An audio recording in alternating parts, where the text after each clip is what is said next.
थोड़ा सा मैसेज होगा तो आप सभी लोग थोड़ा ध्यान देना। आज इससे में क्या जितनी मसीह भाई है ना, हम संसार से निकल कर आए हैं।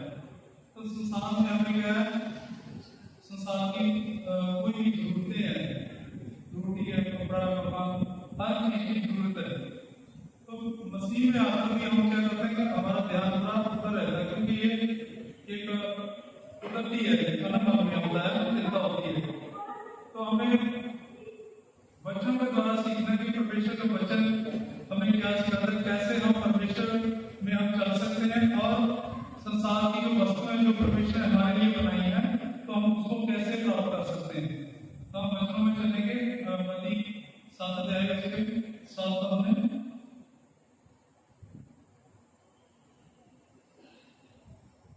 मांगो तो तुम्हें दिया जाएगा, ढूंढो तो तुम पाओगे, खटखटाओ तो तुम्हारे लिए खोला जाएगा। जी, तो यहाँ पर वचन में लिखा है, मांगो तो तुम्हें दिया जाएगा, ढूंढो तो तुम पाओगे, खटखटाओ तो तुम्हारे लिए खोला जाएगा। तो इस वचनों को लेकर बहुत सारे प्रचार लोग कहते हैं कि देखो वचन में लिखा है कि परमेश्वर से मांगो, आपको क्या चाहिए। परमेश्वर देना चाहता है, आपको गाड़ी चाहिए, आपको घर चाहिए, आपको कुछ भी चाहिए, परमेश्वर देगा। पर अगर हम संदर्भ में पढ़ेंगे, पिछले अध्याय में क्या लिखा है, आगे क्या लिखा है, तो पूरा पढ़ेंगे, फिर हमें पता चलेगा कि परमेश्वर हमसे क्या कहना चाहता है। अगर हम एक वचन को लेकर डॉक्ट्रिन बनाएंगे तो पूरी बाइबल गड़बड़ हो जाएगा। तो मसीह व्यक्ति क्या होता है कि एक भेड़ होती है, तो जो प्रचार होता है कि हमारा एक चरवाहा होता है, तो वो कैसा सिखाएगा वैसा ही सीखेगा। तो मसीह लोगों का क्या वचन ही पढ़ते हैं, जो पास्टर ने बता दिया फाइनल है, हम खुद से रिसर्च नहीं करना है, खुद पढ़ना नहीं है बाइबल। तो हमें क्या करना है कि सबसे पहले परमेश्वर के आगे प्रार्थना करनी है, परमेश्वर के घूमने ठिकाने परमेश्वर अपने आप के वचन में लिखा है, मांगो तो तुम्हें दिया जाएगा। तो हमें क्या मांगना है, तो वचन में हम देखते हैं कि जैसे आप पूरा पढ़ोगे, इसमें लिखा है कि आपका बच्चा अगर रोटी मांगेगा, अंडा मांगेगा, मछली मांगे, तो आप उसको पता नहीं होगा, आप बुरे होकर भी उसको अच्छी अच्छी वस्तु देते हैं। तो आपका स्वर्गीय पिता आपको अच्छी वस्तु क्यों ना देगा। अगर हम ध्यान से देखें तो इसका जो सेम वही चीज हम लूका के 11 अध्याय में पढ़ते हैं। तो उसको लूका 11 अध्याय में देखो,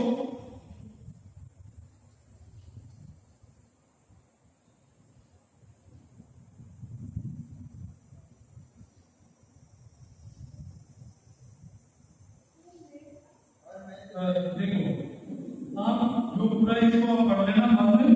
तो इसमें लिखा कि 13 पद पढ़ो।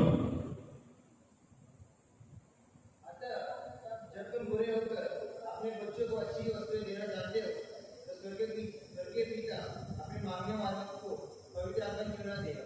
जी, अगर मंदिर में पढ़ोगे तो अच्छी वस्तु क्या है, पवित्र आत्मा। परमेश्वर, अगर आपके पास परमेश्वर है तो आपको किसी चीज की घटी नहीं है। तो उस चीज को पढ़कर क्या बोलते हैं कि मांगो, परमेश्वर क्या करेगा। ये पवित्र आत्मा की बात। परमेश्वर, अगर आपको परमेश्वर मिल गया, उससे अच्छी वस्तु कोई है, परमेश्वर से मिल।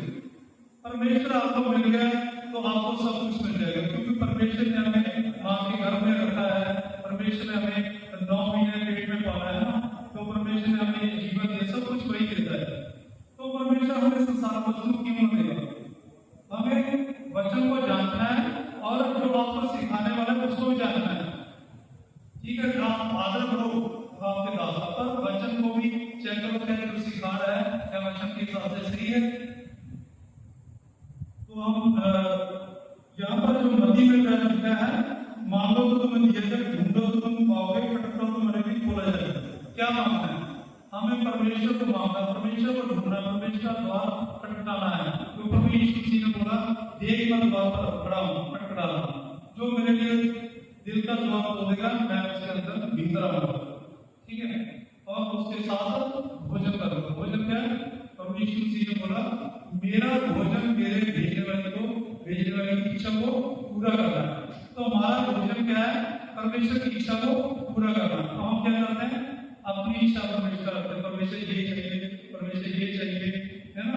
तो परमेश्वर फिलिपियों 2:21 में लिखा है कि सब लोग अपने स्वार्थ की खोज में रहते हैं, ना कि यीशु मसीह की। ज्यादातर आपने देखा होगा चर्चों में भीड़ बहुत होती है, ठीक है, पर कितने लोग हैं जो परमेश्वर को मांग रहे हैं। सभी लोग क्या करते हैं कि परमेश्वर से हमें वो कई मुझे मिले ना पंजाब में, तो उन्होंने बोला जब मसीह में आया तो मुझे गाड़ी मिल गया, मुझे घर मिल गया, मेरे कर्जे से मुक्ति मिल गई। जब वचन की बात करते हैं, वचन उनके पास बिल्कुल भी नहीं, थोड़ा सा भी नहीं। प्रभु का धन्यवाद करता हूँ कि परमेश्वर ने जो हमें अपने दास के द्वारा हमें वचन सिखाते हैं, तो आपकी भूख प्यास होनी चाहिए, आपका ध्यान परमेश्वर की तरफ होना चाहिए कि परमेश्वर आपको देखता है कि ये व्यक्ति मुझे पाना चाहता है, मेरे वचनों को खोज में है, तो परमेश्वर उसके जीवन में कार्य करता है। जैसे हम देखते हैं यशायाह 55 उसके 6-7 पद में पढ़ते हैं।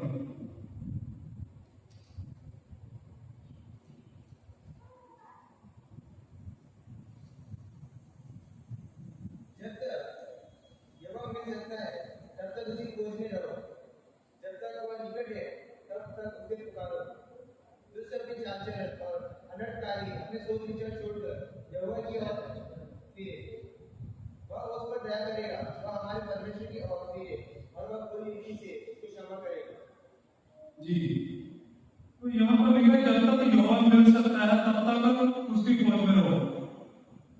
तो परमेश्वर तो हमें खुद बोला कि यहाँ लिखा कि जब तक मिल सकता है, तो आगे क्यों नहीं हमने कारण किया इसका, जब तक वह निकटा तब तक पुकारो।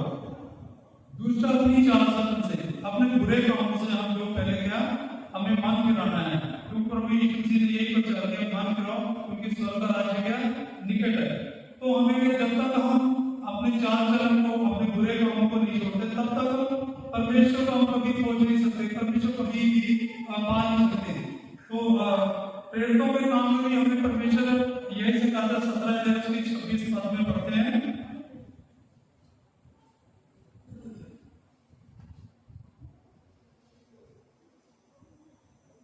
प्रेरितों के काम 17:26 पद में पढ़ते हैं।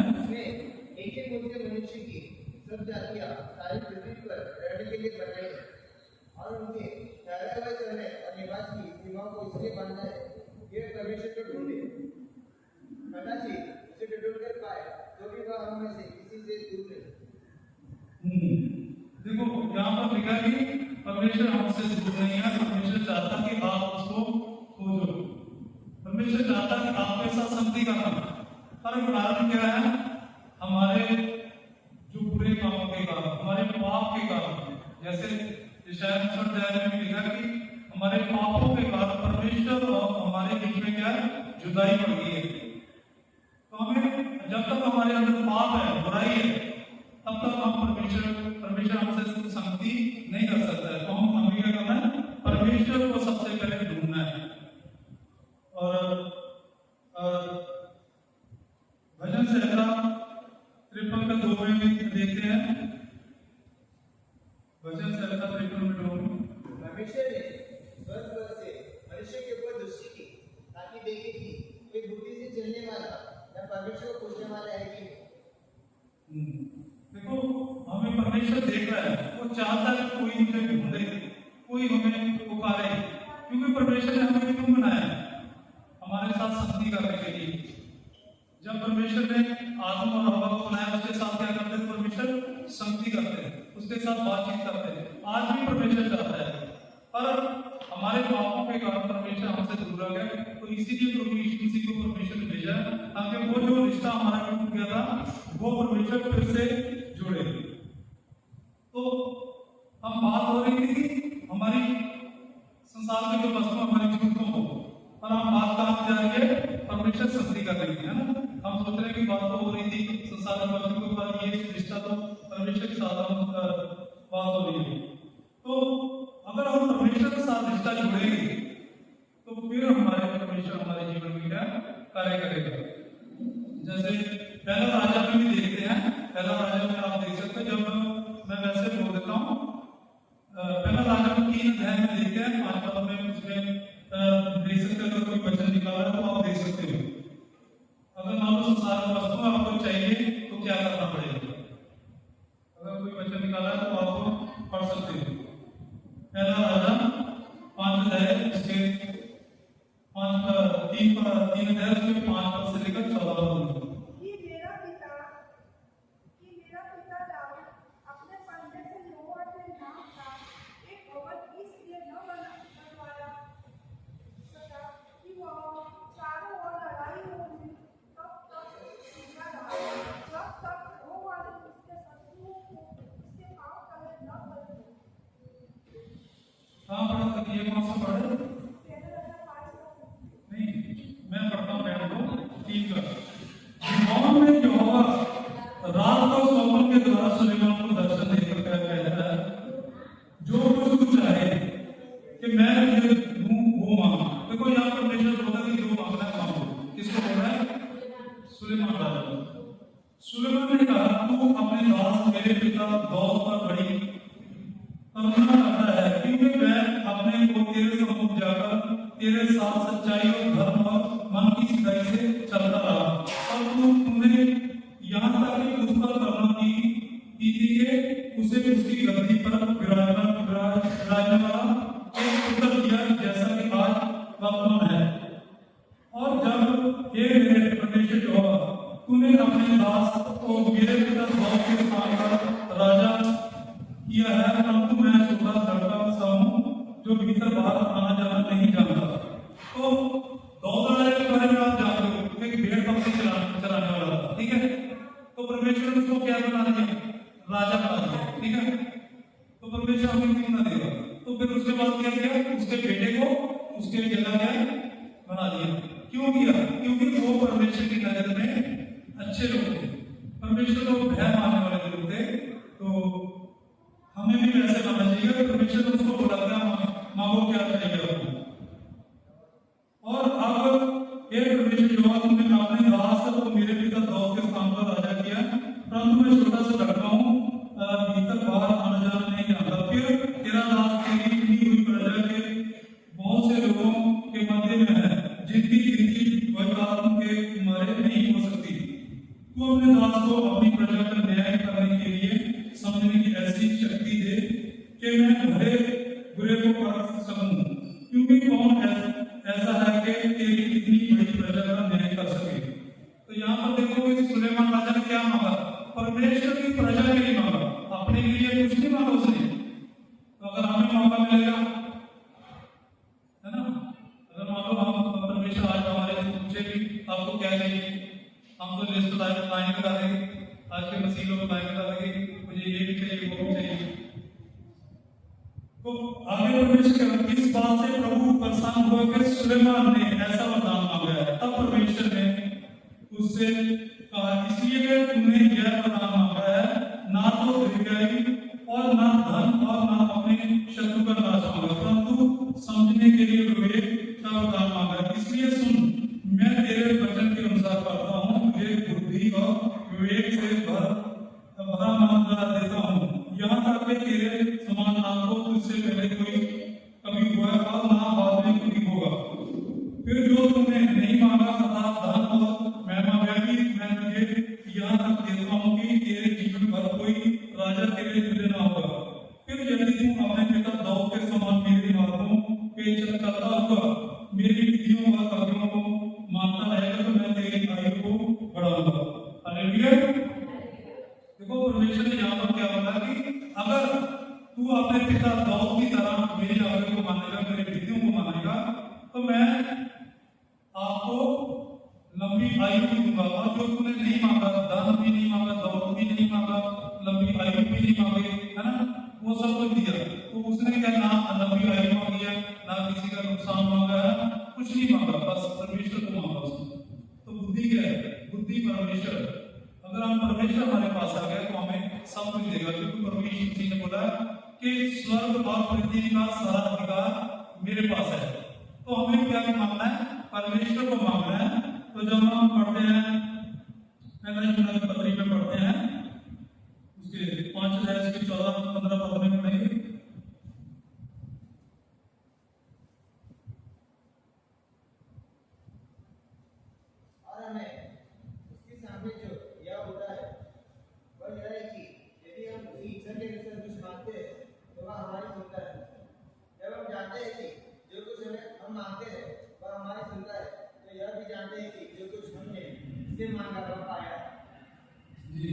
अगर हम परमेश्वर की इच्छा में मांगते हैं, फिर परमेश्वर हमारे लिए हमारी सुनता है।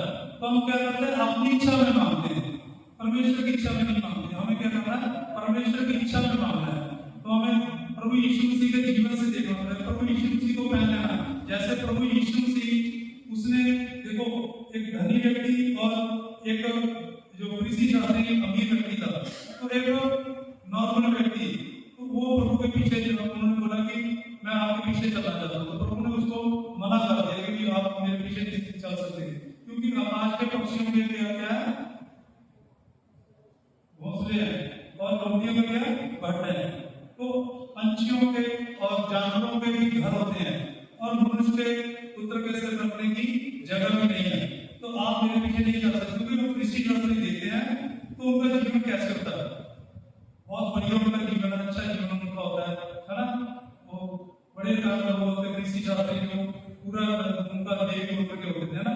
तो इसी तरह आज व्यक्ति, बहुत सारे अमीर व्यक्ति है, तो वो परमेश्वर के दुख नहीं उठा सकते। तो आप बहुत धन्य हैं कि जो इस गर्मी में भी आप यहाँ पर बैठे हैं, तो परमेश्वर हमारे जीवन में कार्य करेगा। तो हमें थोड़ा सबर संतोष रखना चाहिए कि हम, अगर परमेश्वर को कोई समय होता है किसी काम के लिए, परमेश्वर आपकी इच्छा को भी पूरा करेगा, और वो अपनी इच्छा में आपकी इच्छा को पूरा करेगा, ना कि हमारी मर्जी के अनुसार। तो हम इसी यमुना के 4 अध्याय में पढ़ते हैं, 4 अध्याय उसके 3 अध्याय उसके 22-23 पद में देखो। और जो कुछ हम मानते हैं वह हमें उससे मिलता है, क्योंकि हम उसकी आज्ञाओं को मानते हैं, और जो उससे आता है वही करते हैं। हाँ, उसकी आज्ञा यह है कि हम उसके पुत्र यीशु मसीह के नाम पर विश्वास करें, और जैसा उसने हमें आज्ञा की है उसी के अनुसार आपस में प्रेम करते हैं। ठीक है। तो परमेश्वर हमें क्या करता है, उसकी आज्ञा को मानना है, उससे प्रेम रखना है। प्रेम रखने का मतलब उससे, जब हम किसी को प्रेम करते हैं तो हम क्या करते हैं, उसकी आज्ञा को भी मानते हैं। तो हमें परमेश्वर के आज्ञा को मानना है, तो परमेश्वर हमारे जीवन में हमारी जरूरतों को पूरे करेगा। पर मैं ये नहीं बोल रहा हूँ कि परमेश्वर आपको, प्रभु में आओगे तो प्रभु आपको बहुत अमीर बना देगा, है ना, तो आपको गाड़ी देगा, मतलब परमेश्वर हमारी जरूरतों को पूरा करेगा। तो जरूरतें हमारी पूरी होनी चाहिए। जैसे हम पढ़ते हैं नीति वचन 30 अध्याय के 7 पद में, 7 पद से लेकर 9 पद में पढ़ते हैं। नीति वचन 30 अध्याय। मैंने तुझसे 2 वर मांगे हैं, इसलिए मेरे मरने से पहले उन्हें मुझे देने से मुंह न मोड़। अतः व्यर्थ और झूठी बात मुझसे दूर रह, मुझे न निर्डर कर और न धनी बना। प्रतिदिन की रोटी मुझे खिलाया कर। ऐसा ना हो कि जब मेरा पेट भर जाए तब मैं इंकार करके कहूँ यहोवा कौन है, या अपना आँख आकर चोरी करूँ और अपने परमेश्वर का नाम अनुचित रीति से। तो यहाँ पर देखो कि क्या मांगना है हमें परमेश्वर से। परमेश्वर हमारी जरूरतों को पूरा करो, हमें किसी के आगे हाथ फैलाने की जरूरत ना पड़ेगी। तो हमें ऐसा नहीं परमेश्वर मैं अमीर हो जाऊंगा तो परमेश्वर को भूल जाएगा। परमेश्वर कौन है? बहुत सारे लोग होते हैं ना जो नास्तिक होते हैं, तो वो बोलते हैं कि हमें परमेश्वर कौन है? भाई हमने इतने साल हमने मेहनत किया है, हमने घर बनाया है, ये सब कुछ बनाया है। तो हम जब व्यवस्था शास्त्र में पढ़ते हैं, व्यवस्था विवरण में पढ़ते हैं, तो वहां पर लिखा कि जो अच्छा स्वास्थ्य देने वाला वो परमेश्वर है कि हम कमाई करें, हम अपना जो काम करें। अच्छा स्वास्थ्य देने वाला कौन है? परमेश्वर है। तो हमें घमंड नहीं करना कि मैंने कमाया, मैंने सब कुछ किया। परमेश्वर से मांगो, परमेश्वर हमें ना तो इतना ज्यादा दो कि हम भूल जाए परमेश्वर कौन है, और ना इतना मुझे काम दो कि मैं चोरी करके खाऊं, तो फिर क्या बदनामी हो आपकी है ना, बोलेंगे ये देखो मसीह लोग है, देखो ये चोरी करके खा रहा है। तो परमेश्वर से यही मांगना, परमेश्वर हमारी जरूरतों को पूरा करो, ताकि हम जो अपने घर परिवार का गुजारा कर सके, आपके राज्य के लिए, आपके कामों के लिए, अपने मसीह भाई बहनों के लिए, विधवा परिवारों के लिए, सभी के लिए हेल्प कर सके, इतना हमें परमेश्वर से मांगना है। तो जब हम इतनी बातें बोल रहे हैं, इसमें ऐसा तो नहीं है बिल्कुल ही गरीब है। जब हम विधवा की मदद करेंगे, अनाथों की मदद करेंगे, परमेश्वर के राज्य के लिए मदद करेंगे, घर का गुजारा करेंगे, तो आपको लगता है कि आप गरीब हैं? नहीं, ये परमेश्वर उतना देगा आपकी जरूरतों के लिए। ऐसा नहीं तो गरीब देगा पर आपको एक टाइम की रोटी बाकी आपकी मिल नहीं रही, नहीं, परमेश्वर उतना देगा बढ़िया आप अपना गुजारा कर सको। अब कैसे? सबसे पहले हमें परमेश्वर को पाना, परमेश्वर के राज्य के लिए काम करना है। तो अंतिम हम वचन पढ़ते हैं लूका अध्याय उसके 12 अध्याय से 12 अध्याय में देखते हैं।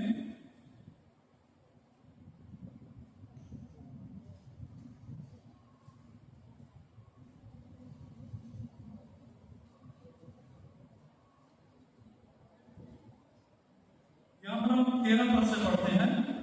फिर एक में से एक ने उससे कहा, हे गुरु, मेरे भाई से कह कि पिता की संपत्ति मेरे साथ बांट ले। उसने उससे कहा, हे मनुष्य, किसने मुझे तुम्हारे नायक या बांटने वाला नियुक्त किया है? और उसने उससे कहा, चौकस रहो और हर प्रकार के लोग से अपने आप को बचा रखो, क्योंकि किसी का जीवन उसकी संपत्ति की बहुतायत से नहीं होता। यहाँ पर देखो परमेश्वर बोलता है कि एक व्यक्ति होता है कि परमेश्वर हमारा जो बंटवारा बांटो, हमारे जायदाद बांटो आपस में मेरे भाई के साथ। तो देखो प्रभु यीशु मसीह ने बोला कि मुझे किसी ने न्याय ठहराया है, क्या मैं संसार का जो आपको इस कामों के लिए आया हूं, आपकी जायदाद बांटने के लिए आया हूं? ऐसे काम कर नहीं, वो परमेश्वर के राज्य को स्थापित करने के लिए आया। तो हमें परमेश्वर के राज्य में प्रवेश कराने के लिए प्रभु यीशु मसीह आए हैं। तो प्रभु यीशु मसीह ने बोला किसी का जीवन उसके धन संपत्ति से नहीं है, ठीक है? हमारे पास पूरा दुनिया का धन दौलत भी आ जाएगा, अगर हम वो हमारा धन दौलत हमें बचा नहीं सकता। हम देखते हैं उसमें धनी व्यक्ति और गरीब राजा का देखते हैं। तो धनी व्यक्ति दिन रात उसका कैसा जीवन था? भोग विलास वाला जीवन था, खाने पीने वाला जीवन था। और एक गरीब राजा था, तो उसमें कैसे घात दे के कैसे दुख में परेशानी में था। तो वो व्यक्ति कहाँ चला गया? वो स्वर्ग में गया। और धनी व्यक्ति जो संसार में उसका स्टेटस था, लोग उसको जानते, उसका नाम था, पर फिर भी वो व्यक्ति कहाँ चला गया? नरक में चला गया। तो हमें नरक में नहीं जाना, तो हमें देखना कि परमेश्वर के न्यू टेस्ट में हमें देखना है। जो पुराना नियम था ना, वो है शरीर का, जो उसको शरीर पे जो होती है ना आशीष होती है, वो है। तो जब हम नए नियम में देखते हैं, वो है आत्मिक। एक लास्ट क्वेश्चन मेरे को याद आ गया, वो पढ़कर हम समाप्ति करेंगे। याकूब 2:5 में देखते हैं।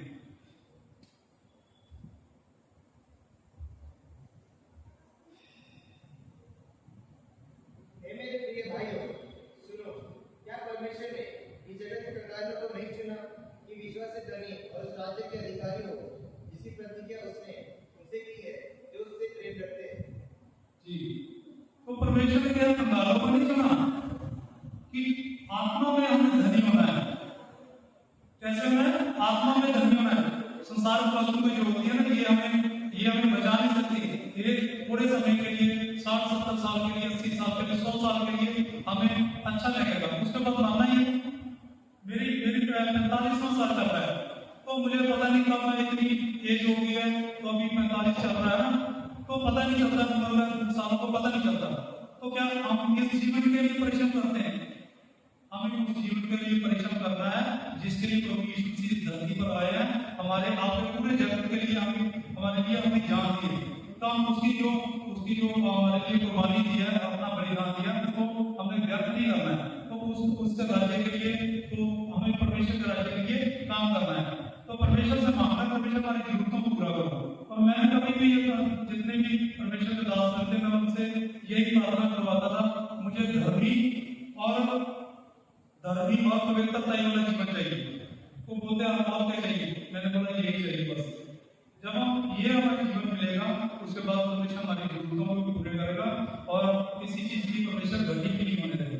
तो इस वचन के द्वारा मैं यही कहना चाहता हूँ कि हमें वचनों को जो हमें सिखाया गया, इस पर हम मनन करें और परमेश्वर के आगे प्रार्थना करें। परमेश्वर में अपने जो आत्मा के द्वारा बनाए, आत्मा के द्वारा बनाए, ताकि हम आपके राज्य के लिए काम कर सकें। सबको जय Shri Krishna.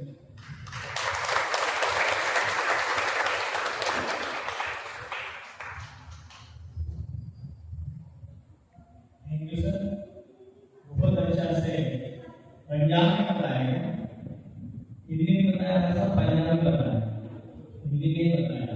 Okay, thank you sir, बहुत अच्छा क्वेश्चन बताया कि मांगो तो क्या होगा?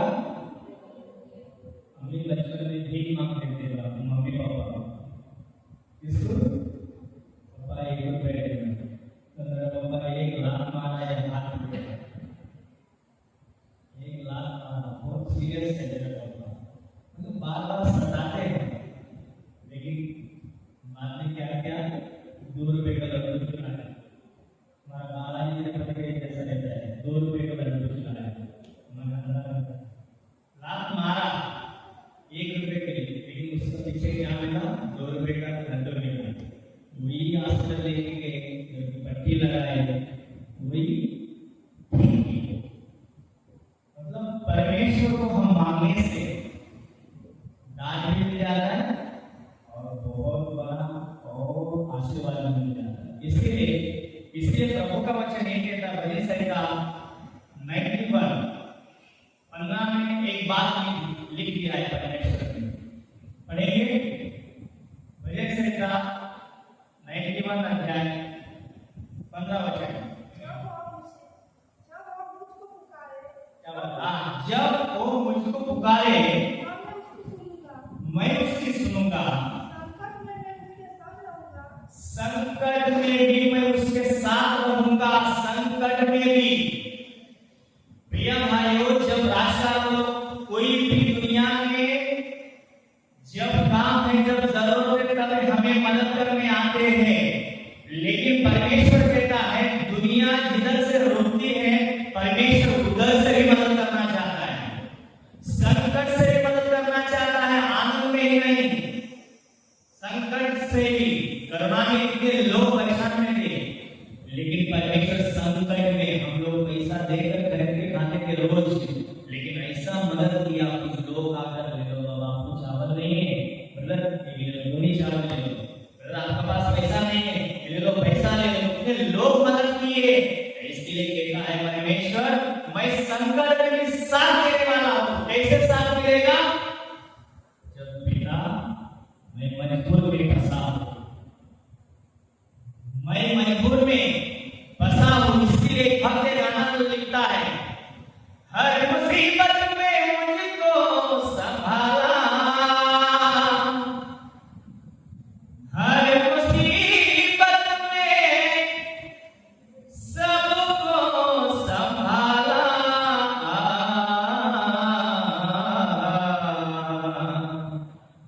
रखवाला यीशु है, रखवाला।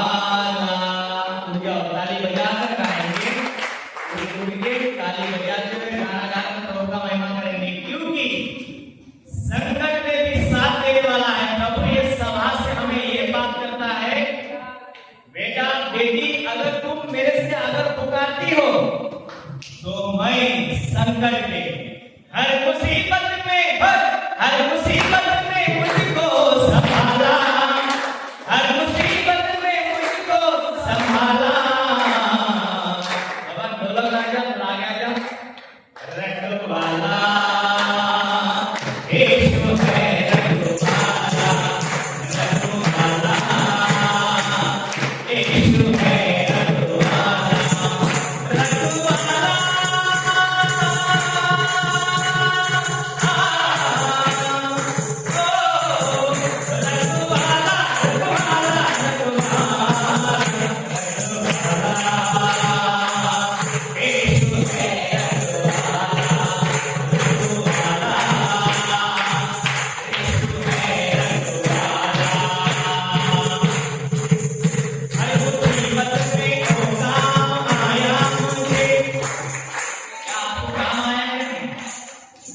मुझे तो बहुत काम आया परमेश्वर, हर मुसीबत में वो काम आया मुझे, मरते मरते यीशु ने बचाया मुझे, मरते मरते मैं जा रहा था, ट्रेन पकड़ने के जा रहा था, ये गलती किया था। जो ट्रेन पकड़ना रहता है, ये एक आलोचना रहता है कि आप पटरी क्रॉस मत करो, ट्रेन रुकने के बाद ही चढ़ो। लेकिन मैं दूसरा गलती किया था, ट्रेन चालू होने के बाद पकड़ने के लिए जा रहा था। मेरे को पकड़ना था 20 का डब्बा, लेकिन मैं लास्ट का डब्बा पकड़ने के लिए कुछ दिमाग चलाते हैं ना, चलाया, बीच का डब्बा आराम से ऐसा पकड़ के चल सकते हैं, लास्ट का डब्बा चालू होने पर दौड़ के पकड़ना पड़ता है। ऐसा मैं चला तो पकड़ा तो फिसल गया। वो मंगला दिल्ली जाने वाली एक्सप्रेस थी, एर्नाकुलम मंगला, तो ऐसा फिसल गया, टेंशन पूरा मेरा पाँव घर से घसट के जाती थी ट्रेन। सब लोग ऐसे आँख और कान बंद कर लिए, बाबा ये मर गया। तो प्रभु ने जैसे में एक ब्रदर था, पता नहीं था कौन था, वो आ गया, ऐसे ही मेरे को उठाकर ट्रेन में ले लिया। मरते यीशु ने बचाया मुझे, मरते यीशु ने बचाया मुझे,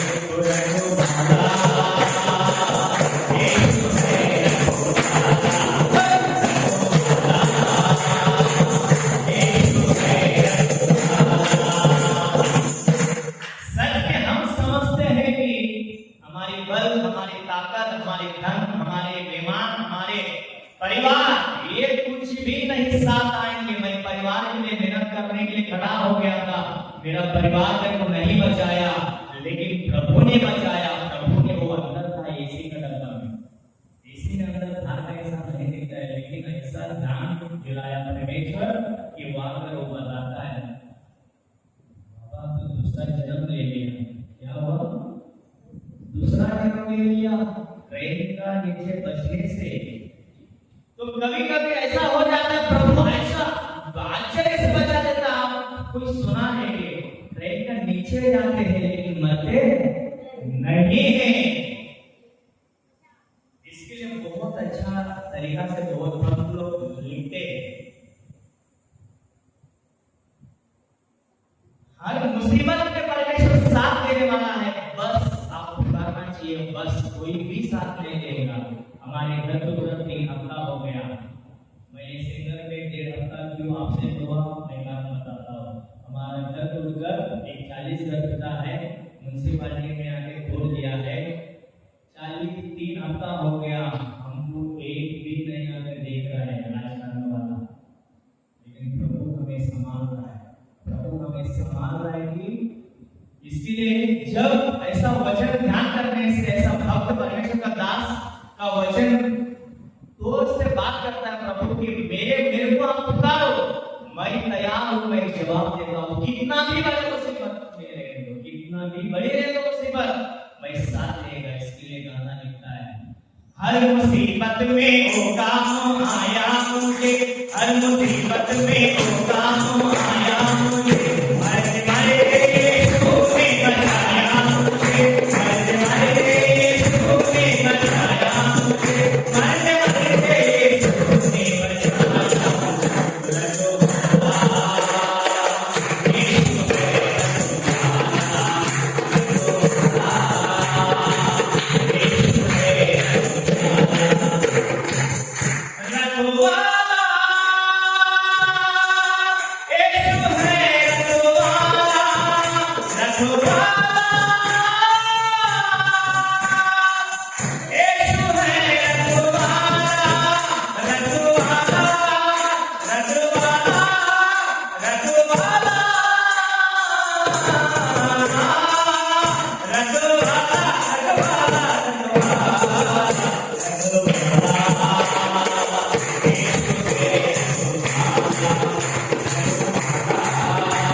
संभालने के लिए, वैसे हमारे देशों में जो विधवा लोग हैं, जो अनाथ बच्चे लोग हैं, और वैसे ही जो अस्पताल में हैं, वैसे ही जो गरीब लोग हैं, रहने के लिए घर नहीं है, उनके लिए जैसा परमेश्वर का दासो है वो सेवा कर रहे हैं हमारे पासवान के लिए कि और अधिक सेवा कर सके और वो उन्नति स्थिति में प्रभु का काम कर सके, मीडिया में वो काम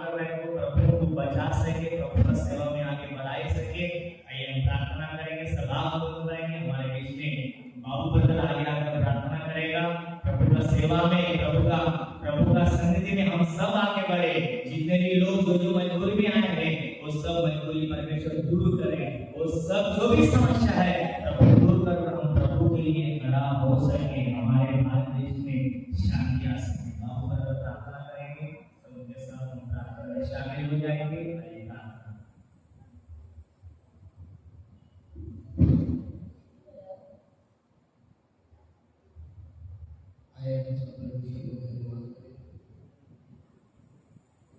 व्यक्ति करें जिसकी भी जो भी समस्या हो, किसी भी परिस्थिति में हम बंधे हुए उस परिस्थिति को और आने वाले दिनों के लिए प्रार्थना व्यक्ति करें, मांगे और परमेश्वर को धन्यवाद करें। वह समय में देने वाला परमेश्वर है, हमारा खुदावन जीवन परमेश्वर है, जो भी मंत्रों वाला है। आइए हम मोबाइल करें और उसे याद करें। हमारे स्वर्गीय पिता परमेश्वर, आपके चरणों में आए पिता खुदावन, आपके कदम में समाना चलाया धन्यवाद करते हैं पिता। जितने भी भाई बहन परमेश्वर हमारी जो भी समस्या जो भी परिस्थिति पिता, उन परिस्थिति समस्या जो भी पिता धन्यवाद करते पिता। हम किसी मुसीबत में नहीं आए पिता, लेकिन आपके कामों में हमें धोखा मत पिता, हमें उस कामों को मेरी इच्छा मर्जी को पूरा करने वाले बनने पिता परमेश्वर। हमारी प्रार्थना विधि है परमेश्वर, जिस भाई बहन को जिस प्रकार जो भी बंधुआई पिता, उन बंधुआई को खोल दे पिता, तेरे रास्तों में चलने के लिए उनकी सहायता कर, मदद कर पिता। हमें वो समझ दे, बुद्धि दे जो तेरी ओर से, हम मनुष्य कुछ नहीं पिता परमेश्वर।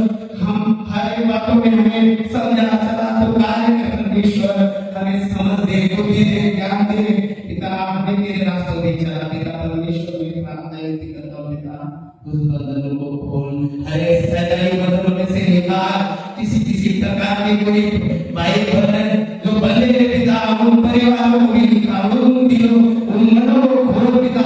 तेरा वचन उन्हें कोई चीज है पिता परमेश्वर। प्रार्थना विनती करता हूँ पिता, अब मेरे सीधे रास्ता से मार्ग दिखा, तेरे वचनों में सीख समझने के लिए ऐसे समझ होगी ज्ञान दे पिता, ताकि तेरे वचन सीख समझ